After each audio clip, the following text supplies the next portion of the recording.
হচ্ছে সম্মান করা। I mean the meaning of this verb is honour, I mean সম্মান করা কাউকে। পরের ভার্বটি হচ্ছে হ্যাম্পার। হ্যাম্পার শব্দের অর্থ হচ্ছে ক্ষতিগ্রস্ত করা বা ক্ষতি করা। এবং ফাইনাল ভার্ব ইজ রিফ্লেক্ট। রিফ্লেক্টের মিনিংটা হচ্ছে প্রতিফলিত হওয়া বা প্রতিবিম্ব হওয়া। এই হচ্ছে আমাদের বক্সের ভিতরে যে 10টি ভার্ব দেয়া থাকবে বা তার ফর্মও দেওয়া থাকতে পারে, তখন কিন্তু নির্দেশনায় প্রশ্নে দিতে পারে যে you can use one word, একের অধিকবার তোমরা ব্যবহার করতে পারো। তাই এক্ষেত্রে 10টা ভার্বই আছে, দেখা যাচ্ছে যে অবশ্যই 10টি ব্লাঙ্গে 10টি ভার্ব ব্যবহৃত হবে এবং একই ভার্বে দুইবারও ব্যবহার হতে পারে। সেক্ষেত্রে অবশ্যই প্রশ্নের নির্দেশনায় দেয়া থাকে যে একই শব্দ দুইবার ব্যবহার হতে পারে এবং অবশ্যই ভার্বের যেহেতু রূপের পরিবর্তন করতে হবে, সেই অনুযায়ী অবশ্যই আমাদেরকে রূপের পরিবর্তন করতে হবে। এখন দ্বিতীয় যে দিকটা হলো, অবশ্যই আমাদের যে টেক্সটটা দেওয়া থাকবে সেই টেক্সটটা অর্থ বুঝে বুঝে আমাদের অবশ্যই সঠিক ভার্বটি বসাতে হবে। এক্ষেত্রে বলে রাখি, যদি প্রথম সেন্টেন্সটি প্রেজেন্ট টেন্সে শুরু হয় তাহলে দেখা যাচ্ছে ম্যাক্সিমাম সিচুয়েশন অনুযায়ী ভার্বগুলো প্রেজেন্ট টেন্স অথবা ফিউচার অথবা মোডাল অক্সিলারি ভার্বের ব্যবহার হতে পারে। তাছাড়া ক্ষেত্র বিশেষে যদি আমরা অতীতের কোনো মার্কার, অতীতের কোনো চিহ্ন, যেমন in the past, last night, yesterday, সেক্ষেত্রে অবশ্যই আমরা পাস্ট টেন্স ব্যবহার করব। যাই হোক, এখন আমি টেক্সটটা পড়বো, আশা করি মনোযোগ সহকারে তোমরা শুনবে, মিনিং করার চেষ্টা করব। অর্থ বুঝে যদি আমরা পড়তে যাই সেক্ষেত্রে আমাদের রুলস ততটা না জানলেও হয়। তোমরা জানো যে 90% সঠিক উত্তরটা ডিপেন্ড করে মিনিং এর উপরে, অর্থের উপরে। তা যাই হোক, আমরা শুরু করি। শুরুতে হচ্ছে সোশ্যাল ভ্যালু। সোশ্যাল ভ্যালু শব্দের অর্থ হচ্ছে সামাজিক মূল্যবোধ। belong to customs, beliefs, special practices and norms, full stop। একটি কথা বলে রাখি, যদি বাক্যটি সিম্পল সেন্টেন্স হয় অবশ্যই সিম্পল সেন্টেন্সে একটি মাত্র ফাইনাইট ভার্ব ব্যবহৃত হতে পারে এবং সেটা টেন্স অনুযায়ী। এক্ষেত্রে অবশ্যই দেখতে হবে সিচুয়েশনটা কি দাঁড়াচ্ছে। আমরা জানি কোনো কিছু সংজ্ঞা দিতে গেলে অবশ্যই ভার্বটি present indefinite tense, I mean simple টেন্সে ব্যবহার করতে হয়।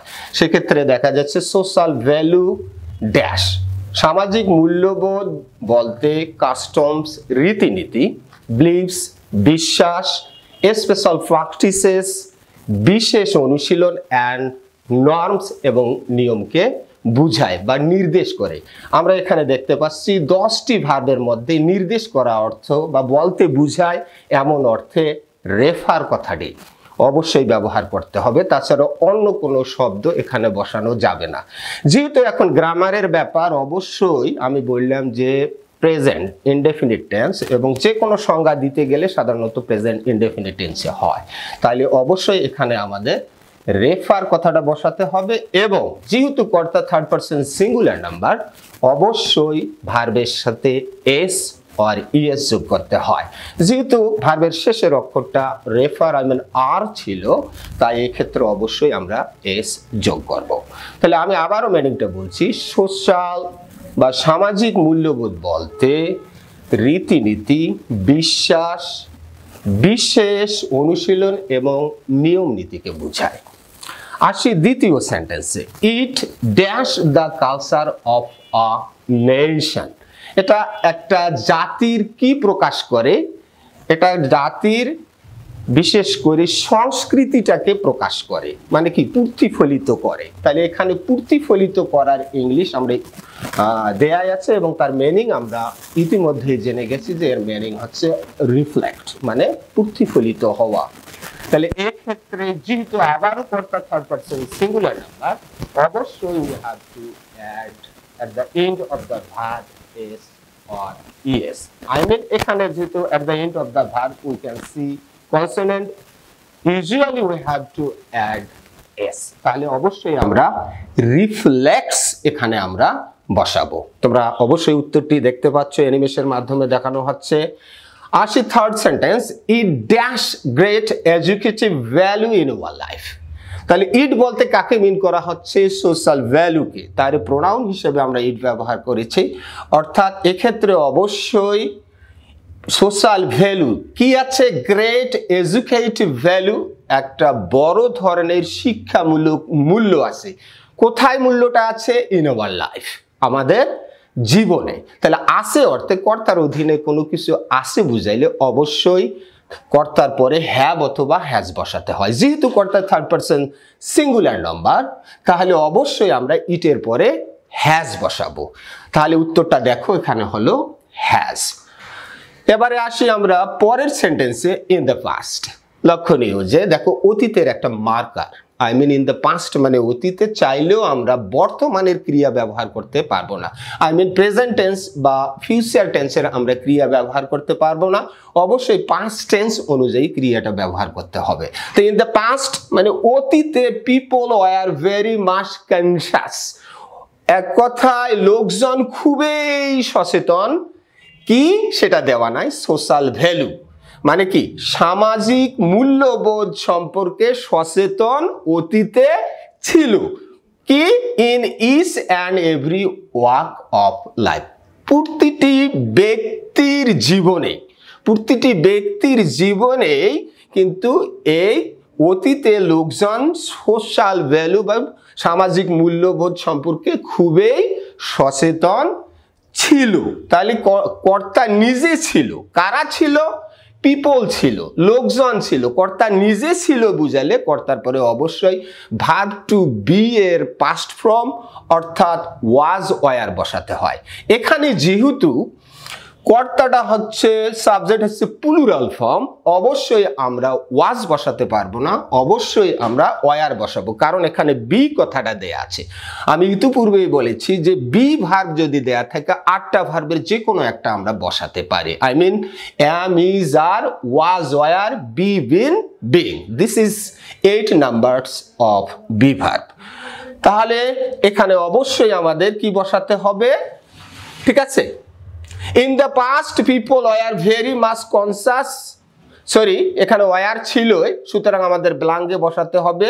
কি ছিল? Very much conscious of dash social value, অর্থাৎ সামাজিক মূল্যবোধটা পালন করতে খুবই কি ছিল? মানে খুবই সচেতন ছিল। ঠিক আছে, তাহলে এখানে আমরা হচ্ছে কি পালন করার জন্য খুবই সচেতন ছিল। পালন করার ইংলিশ কি? অবে। তাহলে এখানে অবে আমরা বসাবো, যেহেতু প্রিপোজিশনের পর after any preposition we have to use gerund. I mean ভার্বের সাথে আইএনজি যোগ, এটাকে জেরান্ট বলে। নাউন ইকুইভ্যালেন্ট অর্থাৎ নাউনের সমকক্ষ একটা ভার্ব আমাদের, নাউনের সমগোত্রীয় একটা শব্দ আমাদের অবশ্যই বসাতে হবে। আসি আমরা পরের সেন্টেন্সে, আর্লিয়ার। আবারও বলা হচ্ছে আগেরকার দিনে বা অতীতে, ইন দ্য পাস্টের সিমিলার মিনিং আমরা বলতে পারি আর্লিয়ার।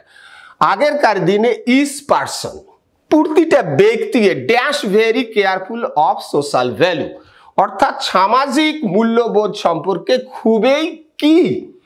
খুবই অতীতে কি? সচেতন ছিল। তাহলে এক্ষেত্রে যেহেতু কর্তা নিজেই ছিল, এক্ষেত্রে অবশ্যই আমাদের ওয়াজ অথবা ওয়ারের যে কোনো একটি বসাতে হবে। যেহেতু ইজ শব্দটা সিঙ্গুলার অর্থে ব্যবহৃত হয়, সেক্ষেত্রে আমরা অবশ্যই এখানে ওয়াজ কথাটি বা ওয়াজ ভার্বটি বসাবো। I mean is person was very careful of social value. পরের স্লাইডে আমরা যাব। এবার পরের সেন্টেন্সে আমরা পরের স্লাইডে দেখতে পাচ্ছি বাট অ্যাট প্রেজেন্ট। দেখো একটা বর্তমানের একটা মার্কার। অ্যাট প্রেজেন্ট শব্দের অর্থ হচ্ছে বর্তমানে। তাহলে চাইলেও আমি অতীতের কোনো ভার ব্যবহার করতে পারবো না, কারণ বর্তমানের একটা নির্দিষ্ট শব্দ দেয়া আছে, একটা ফ্রেজ, প্রিপোজিশনাল ফ্রেজ দেওয়া আছে অ্যাট প্রেজেন্ট, বর্তমানে। এক্ষেত্রে অবশ্যই ভাবটা আমাদের কি হতে হবে? প্রেজেন্ট টেন্সের ভাব হতে হবে। তাহলে hour social value is in great threat. তাহলে বর্তমানে আমাদের এই সামাজিক মূল্যটা একটা বড় ধরনের হুমকিতে আছে।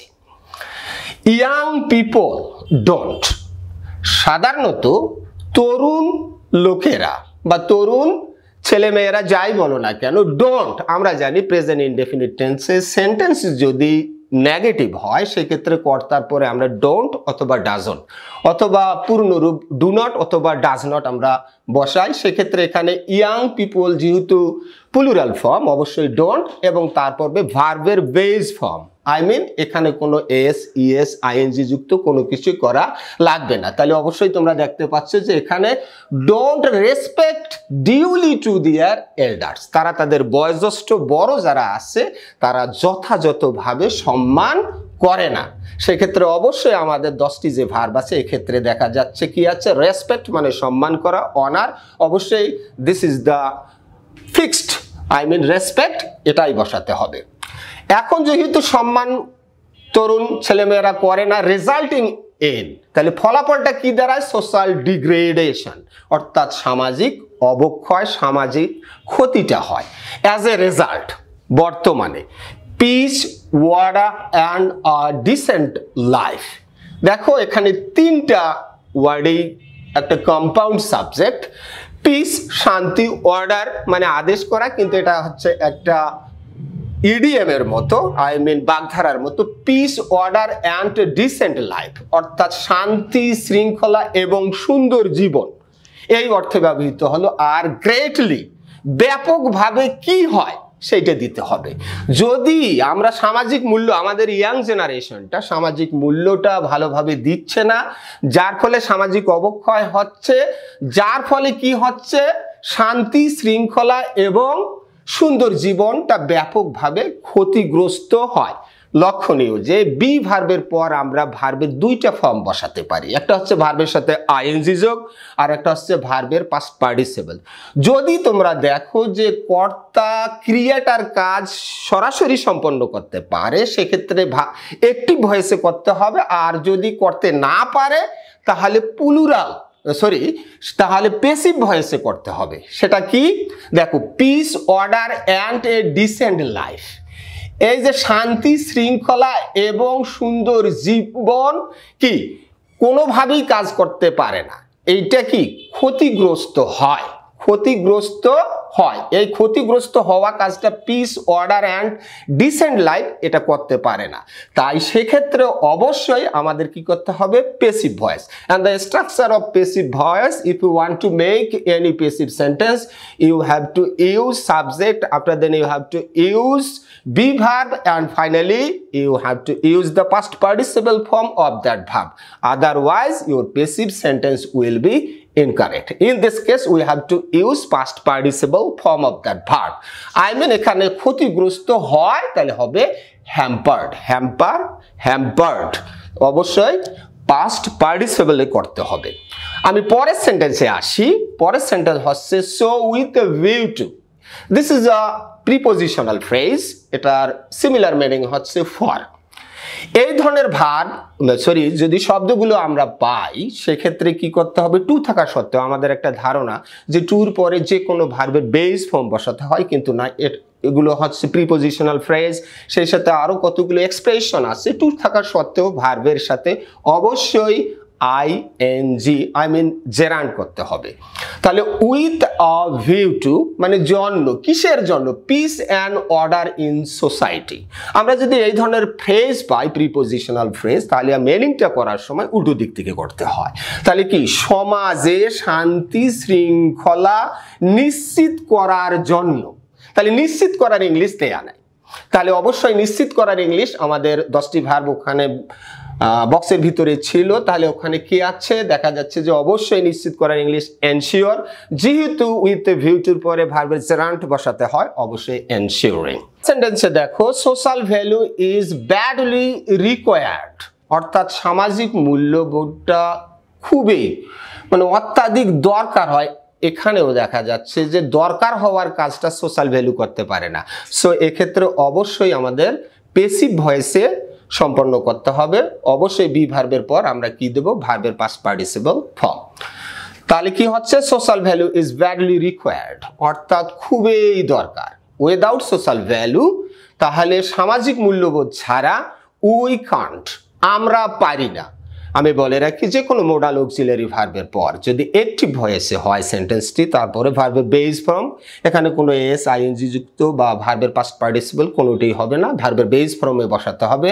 অবশ্যই আরেকটি শব্দ আছে, we cannot dash a decent comfortable happy and peaceful life. অবশ্যই আমরা কি এক্সপেক্ট মানে প্রত্যাশা করতে পারি না একটা decent comfortable happy and peaceful life, একটা সুন্দর আরামদায়ক সুখী এবং শান্তিপূর্ণ জীবন আমরা প্রত্যাশা করতে পারি না এই সামাজিক মূল্যবোধ ছাড়া। ধন্যবাদ সবাইকে। যদি ভিডিওটি ভালো লাগে তাহলে অবশ্যই এসসি ব্যাকআপ একাডেমির পক্ষ থেকে প্র্যাকটিস অনুশীলন তোমরা চালিয়ে যাও, আশা করি তোমরা উপকৃত